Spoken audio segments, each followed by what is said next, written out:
All right, and we're back. No trickery with the date and times.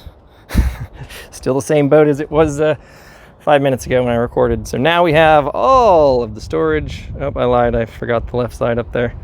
Most of the hatch is open. So we'll do a quick run through. Got two set of bumpers back here. This is one of the two insulated fish boxes. I use that one more than this one.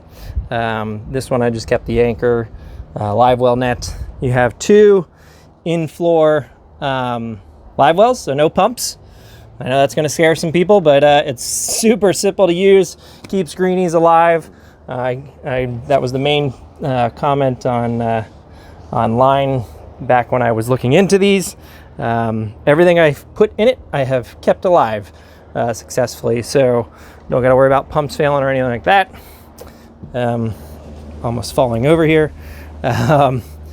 Freshwater tank, again, all this stuff that you're looking at was replaced when I did the restoration. So we got your control valves that go to the water heater that's in here, that control the coolant, because it is cooled by raw water as well as coolant. So another big storage hatch here. You got your Raycor style diesel filter there. Another hatch, that's where I kept the grill in there. You got 3 batteries. They were just replaced, I think this year. If not this year, then last year. And I also put in a brand new Nico, however you say it, 3-bank battery charger. Your saltwater washdowns plumb through this side. Going back towards the back now, another live well, and we already saw that hatch. So if I give a little quick overview from the helm, I'm gonna start closing some of these. And here we have the electronic controls, the microcontroller. And I did leave all the old school locks and latches. I think they're cool. And then over on this side, we don't have much. Just an open storage where the fill and the controls and wires run up. And then obviously that hose has a quick connect. You can quick connect it into this side or that side, depending on what water you want to use. And then the hookup for the battery charger is in there. You just plug it in there. We'll move up here to the cabin area. There's 3 bilge pumps on the boat. This is the center one. There's one up there in the cabin, and then there's another one in the back. So you got your ropes in here. You got your sunshade. I'm gonna leave that with the boat. Kind of just ties to that back awning. There's a picture of it. And covers the whole back of the boat. It's cool, easy to use. Not complicated. If it blows away or breaks, then you just buy another one. It was less than 50 bucks. Got some containers, don't really need them. This is all, well, you know, there's channels that run down here unless you get a hard rain. None of this stuff's gonna get wet. I am gonna leave everything that you see. That's the brace for the back top, and then that aluminum bar is just another brace for it. Got 2 fire extinguishers, extra bilge pump, inverter, spotlight, extra fluids, more dock ropes, cup holders, oil absorbent, garbage bags, all that stuff's staying.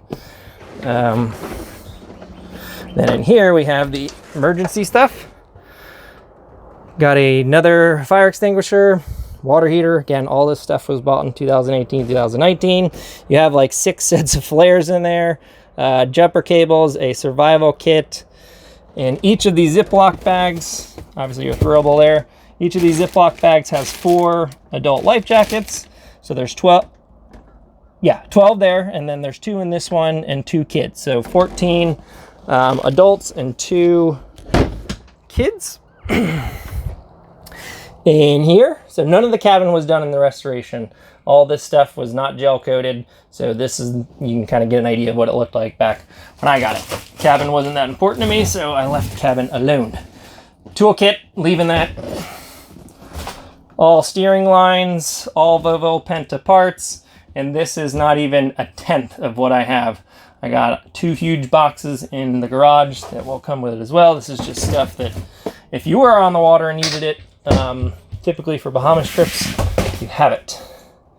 We already flipped this up, but again, that's where the brand new head goes.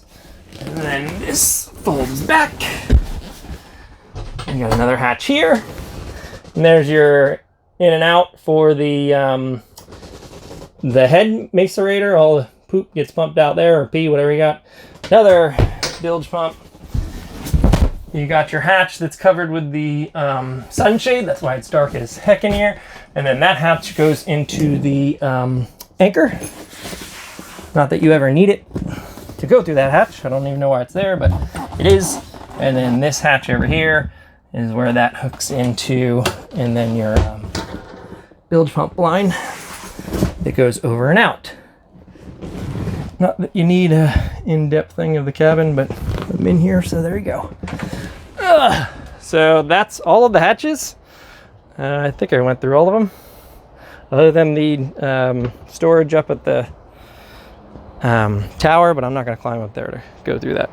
So actually I can show you under here. I didn't do this hatch. And this is where all the wiring and stuff was moved to. There's your head unit. I don't really ever open this unless I put my wallet or anything, but I got the cup holder that goes here, and I control the radio and stuff through my phone or through the head unit. So trying to think of what else. That's all the storage. Hope it's enough. I haven't found another boat that's 30 foot that has this much storage. So yeah, hopefully that'll give you guys a good idea. Of course, you know, if you need anything specific, just let me know, and I'll shoot a video of it. Thanks, bye.